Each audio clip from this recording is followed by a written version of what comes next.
अस्सलाम वालेकुम दोस्तों, क्या चाल है आप लोगों का। उम्मीद है आप लोग सब ठीक ठाक होंगे। मैं भी अल्लाह का शुक्र है ठीक हूँ। और नई एक ऑफ कैमरा कहानी में एक नई कहानी आपके पास लेके आया हूँ। ये एक मेरे साथ एक वाक़या हुआ, मैं आपको बताना चाहता हूँ। इसका टॉपिक आज ये है कि कर बला सो हो बला। अगर आप किसी की मदद करेंगे तो अल्लाह सुब्हाना ताला आपकी मदद ज़रूर करेगा। हुआ ऐसा कि एक दफ़ा मैं पाकिस्तान गया, तो पाकिस्तान पंजाब के अंदर एक शहर है जिसका नाम है कसूर, यानी कि लाहौर से ये 60 किलोमीटर दूर है। तो मुझे कहीं जाना पड़ा, सख्त गर्मियों के मौसम थे। तो मैं लाहौर से जो है वो, उस वक्त मेरे पास गाड़ी नहीं थी, कि मैं गाड़ी थी मगर उस वक्त मेरे पास नहीं थी गाड़ी। तो मैं जो है वो बस के ऊपर बैठ के, तो कसूर के करीब एक गांव था। कसूर से पहले ही लाहौर से अगर जाए तो उस गांव में मुझे कोई काम था। मैं किसी वजह से उस गांव का नाम नहीं लूँगा। तो मुझे किसी का पैगाम वहाँ पे पहुँचाना था, कोई ज़रूरी चीज़ थी, अमानत थी किसी की। तो मैं उसको देने के लिए वहाँ चला गया। और फ़िरोज़पुर रोड जो है लाहौर से कसूर, वो फ़िरोज़पुर रोड चलता है जो कसूर से आगे फिर बॉर्डर आता है। वहाँ से फिर वो इंडिया जो फ़िरोज़पुर है वहाँ वो सड़क, ये अंग्रेज़ों के दौर की, या उससे पहले भी शेर शाह सूरी या उससे भी पहले ये सड़क बनी होगी। तो अभी भी उसको फ़िरोज़पुर रोड बोलते हैं। उस रोड के ऊपर जनाब जो है कि वो बस वालों ने मुझे बिल्कुल अड्डे पे उतार दिया कि यहाँ से आपने फिर टांगे पे बैठ के जाना है। मैंने बोला ठीक है। मैं टांगे पे वहाँ बैठ गया। कुछ देर में टांगा भर गया। लाजमी बात, वो टांगे वाला बेचारा मुझे पता नहीं कहाँ का रहने वाला था, या शायद उसी गांव का रहने वाला था। वो गांव तो नहीं था, एक बड़ी बस्ती थी। गांव कहना सही नहीं है, उसके गांव ज़हन में लोगों के ये आता है कि छोटा सा कोई 4-5 या 10 घर होंगे, ऐसा नहीं था। मेरे ख्याल में जहाँ तक मुझे याद है तकरीबन 100 से ज़्यादा घर होंगे, या हो सकता 150 हों। तो मैंने पूरा गांव देखा नहीं वो पैदल चल के। खैर उस टांगे पे मैंने बैठ के गया। तो टांगे वाला मुझसे गपशप लगा रहा था कि ताकि मेरा वक्त गुजरे। तो टांगा उतनी देर में भर गया, 10-15 मिनट लगे उस वक्त। फिर वो टांगे पे बैठ के उसने मुझे बताया कि इतने मैं किराया लूँगा, इतने पैसे लूँगा। मैंने कहा ठीक है। वो चले गए वहाँ। तो दोस्तों वहाँ पर मुझे जो काम था, जिस बंदे से मैंने मिलना था, आपको पता है कि गाँव के अंदर सब एक दूसरे को जानते हैं ना।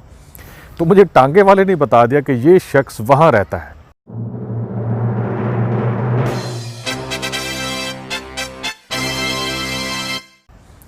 मैंने कहा अच्छा। तो उसने जहाँ मुझे उतारा, तो उतारने के बाद उसने मुझे गाइड भी कर दिया कि ये सामने चले जाओ, तो वहाँ पे इस तरफ जाना, तो वहाँ किसी से पूछ लेना।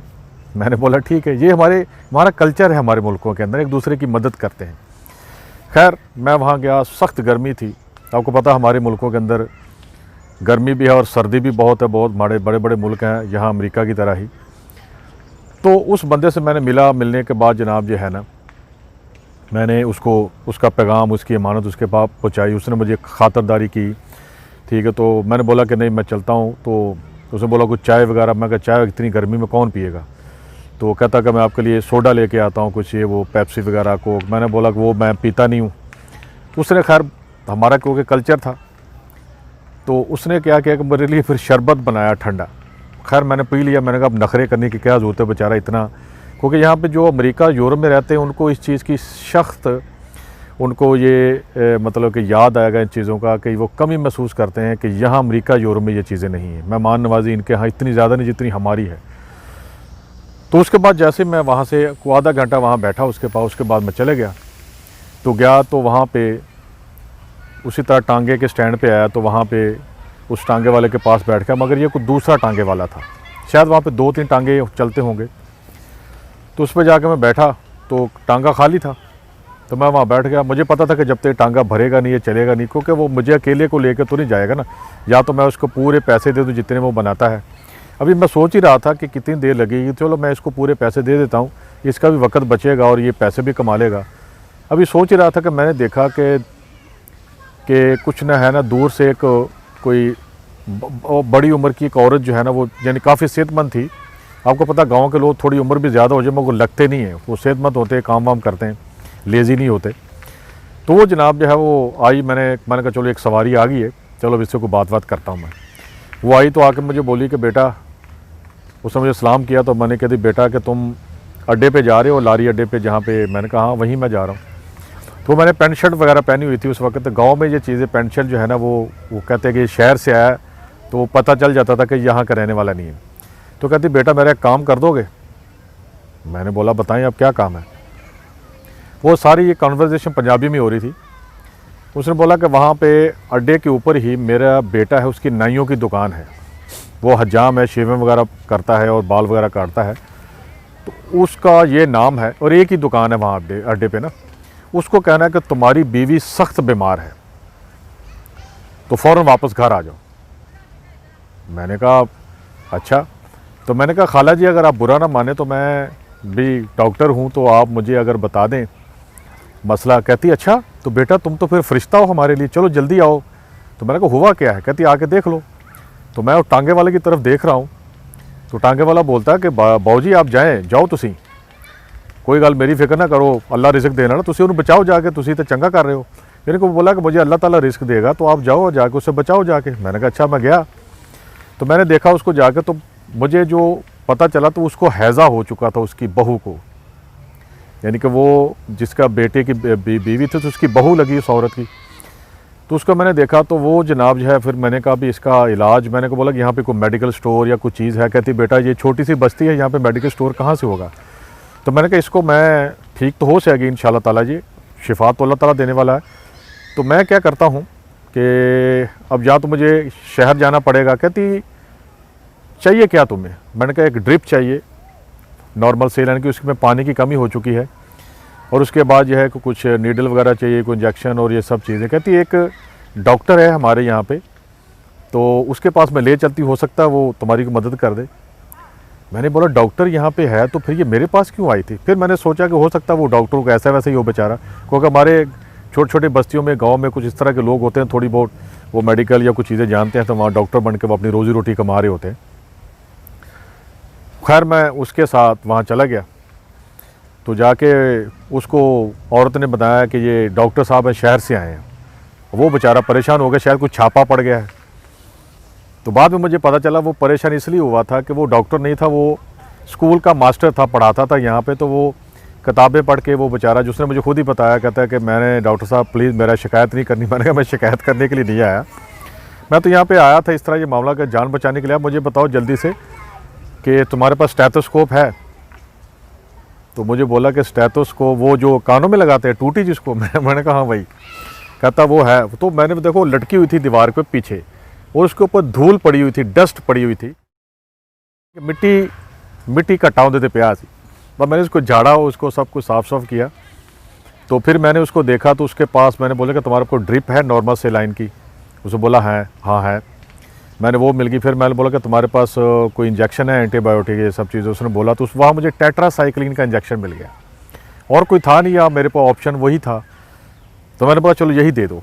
तो अम्मा जो थी उसने उसको पैसे वैसे दिए, मैंने सारा सामान वगैरह लिया। अब मैं उस औरत के पास आया, मैंने कहा ये इसको ड्रिप लगेगी या ये ठीक हो जाएगी?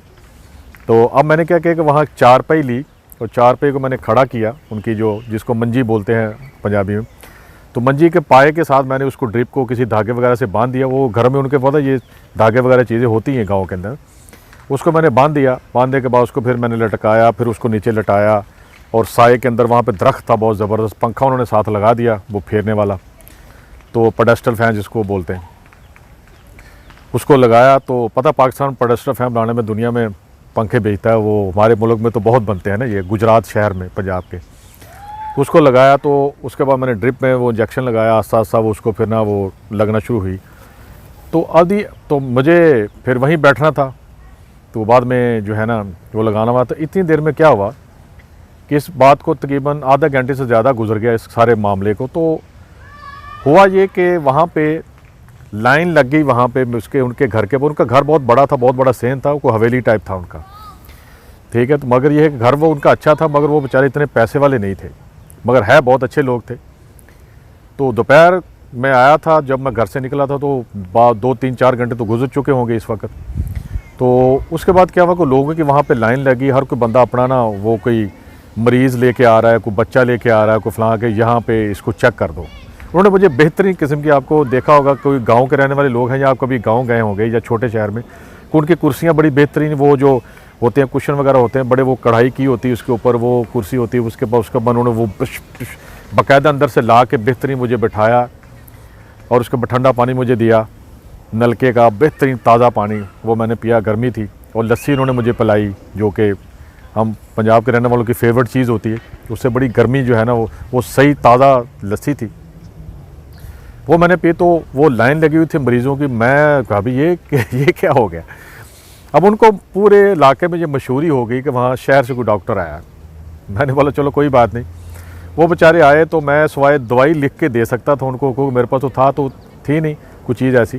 तो उनके किसी के पास कोई एमरजेंसी नहीं थी कि उनको कुछ मैं ऐसा इलाज कर सकूँ। तो सब ने बोला कि हम कसूर शहर जो है ना, वहाँ से जाके दवाई ले आएंगे। मैंने बोला ठीक है। इतनी देर में मैंने जब ड्रिप जो है तकरीबन ख़त्म हो गई, तो मैंने बोला जी मुझे अब इजाज़त है। उन्होंने बोला कि बेटा अभी इजाज़त नहीं दी जाएगी, हमने तुम्हारे लिए देसी मुर्गा जो है ना वो हलाल किया है, उसको वो तकरीबन पक चुका है, और गरम गरम रोटियां हमने तंदूर पे जो है, तंदूर भी गर्म हो गया, तुम्हारे लिए बनाई है, अब तुम बेटा ये खाना खा के जाओगे। मैंने बोला भाई ये वाला अंदाज़ा करें कि हमारे मुल्कों का कि इतने मेहमान नवाज। अब मैं मतलब कि ना नहीं कर सकता, मुझे भूख भी लगी हुई थी, सीधी बात है। तो मैंने बोला अभी नहीं, ये जो है कहते नहीं आपको हम जाने देंगे नहीं। खैर उन्होंने मुझे पराठे और चीज़ें बड़ा बेहतरीन किस्म का उन्होंने मुझे खाना दिया। और उसकी बहू जो है ना, फिर वो जो ड्रिप ख़त्म हुई तो उसको बाथरूम जाने की भी हाजत नहीं हुई, यानी कि वो तकरीबन ठीक हो चुकी थी। तो फिर मैंने उसको बहुत सारी चीज़ें बताई कि अब इसको इस तरह नरम चीज़ें देनी है, चीज़ें इसको 1 2 दिन 4 दिन में। तो मैंने कहा इंशाल्लाह ताला ये ठीक हो जाएगा। उतनी देर में उनका बेटा भी आ गया। अब मैंने बोला ये बेटा कैसे उसका वापस आ गया, मैं तो उसको जाके बताया। फिर मुझे याद है वो टांगे वाला जो था वो तो बातें सुन रहा था, उसने जाके जाना तो वही था। वो बेचारा उसको गया होगा, उसने जाकर उसके बेटे को बताया होगा और उसी में वो वापस आ गया। वो बेचारा मुझसे मिला बड़ा। तो फिर क्या हुआ कि मुझे बहुत सारे वो पैसे भी दे रहे थे।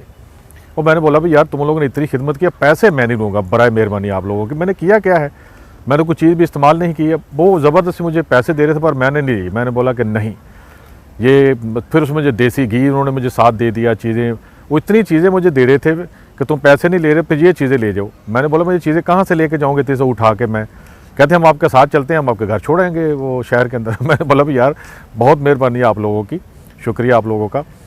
दोबारा दोस्तों ये उन्होंने घी मुझे दे दिया, जो कि छोटे में डब्बे में था, वो मैंने उठा के ले गया। मैं इतनी चीज़ें काफ़ी हैं। तो दोस्तों कहानी सुनाने का मकसद ये है कि आप देखें कि जब आप किसी की मदद करते हैं ना, तो खुदा की हाँ एक आपकी फ़ाइल बनती है जिसमें आपका जो नाम लिखा जाता है कि आप लोगों ने ये बात की। तो फिर आपको कहीं ना कहीं इसका सिला ज़रूर मिलता है। कभी आपको कभी मदद की ज़रूरत होती है तो आपकी भी मदद की जाती है इसी तरह, जब आप मुश्किल होती है। तो दोस्तों इसी तरह कभी भी आप जो काम किसी के लिए आप कर सकते हैं ज़रूर करें। और ये मत सोचें कि मुझे ये बंदा सिला देगा या इससे मुझे कोई इनाम मिलने वाला नहीं। आप खुदा पे यकीन रखें, आपको ऐसी ऐसी जगह पे बाद में आपकी मदद होगी कि आपको यकीन ही नहीं आएगा। मैं ज़ाती भी कई में ऐसे तजर्बात हैं जो कि आपको कभी मैं आप सुनाता रहूँगा कि मुझे भी ऐसे ही बहुत सारी ऐसी मेरी मदद हुई कि जहाँ पे मुझे उम्मीद ही नहीं थी कि ये मेरा काम हो जाएगा। मगर कुछ लोग ऐसे भी मुझे मिले कि जो लोगों की मजबूरी से भी फ़ायदा उठाते हैं। ये मुझे ज़िंदगी में ऐसे लोग भी मिले हैं। कोई जो आदमी फंसा हुआ है किसी जगह मजबूर है, तो उसको बोलते भी इतने पैसे दोगे तो तुम्हारा काम होगा। हालांकि वो काम मुफ्त हो रहा होता है, उस बंदे के हाथ में होता है, मगर वो इसके बगैर, पैसों के बगैर वो बिल्कुल कुछ काम करने के लिए तैयार नहीं होते। तो ऐसे लोगों पे अल्लाह की लानत हो। और उम्मीद है कि दोस्तों आपको ये भी कहानी अच्छी लगी होगी। और जो कसूर के लोग रहने वाले हैं उनको मेरा सलाम। और कभी दोस्तों अगर आप कसूर के करीब रहते हैं या शहर में रहते हैं तो बाबा बुल्ले शाह जाके मेरा सलाम कह दीजिएगा, आपकी बड़ी मेहरबानी होगी। और कमेंट्स में नीचे लिख दीजिएगा कि मैं सलाम मैंने बोल दिया है या कह दिया है। तो कभी ज़िंदगी रही तो फिर दोबारा बाबा बुल्ले शाह भी आऊँगा। मैं जाया करता था किसी ज़माने में। तो दोस्तों फिर इजाज़त दीजिए। और वो गाँव का नाम फिर मैं नहीं बताऊँगा किसी वजह से। तो दोस्तों इजाज़त दीजिए, फिर अस्सलाम वालेकुम और 10वीं दानिया।